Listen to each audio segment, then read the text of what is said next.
রাজনৈতিক দলগুলোর সাথে সরকারের রূপরেখা, নির্বাচন ও ক্ষমতা হস্তান্তরের প্রক্রিয়া কি হবে সেসব বিষয়ে আলোচনা হয়েছে, এমনটাই জানিয়েছেন প্রধান উপদেষ্টার বিশেষ সহকারী মাহফুজ আলম।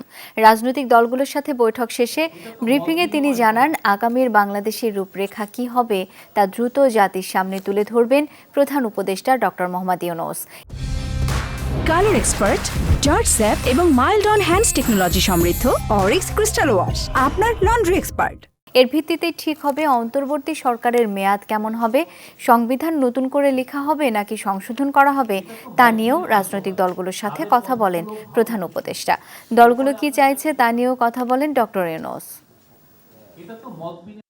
মাননীয় উপদেষ্টা মহোদয় বলেছেন যে আমরা জনগণের কাছেই ক্ষমতা হস্তান্তর হবে বা জনগণ নিজেদের প্রতিনিধি ঠিক করবে, কিন্তু এর আগে আমাদের এখনকার প্রায়োরিটি কিন্তু আমাদেরকে রিফর্মস গুলো করা।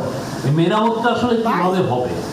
আপনি কি এই কনস্টিটিউশন দিয়ে করবেন, নাকি কনস্টিটিউশন অ্যামেন্ডমেন্ট করবেন, নাকি কনস্টিটিউশন নতুন করে রিরাইট করবেন? এই প্রশ্নগুলো তো পলিটিক্যাল পার্টিগুলো জানাবে। তো উনি এই কথাগুলো জানতে চেয়েছেন ওনাদের কাছ থেকে।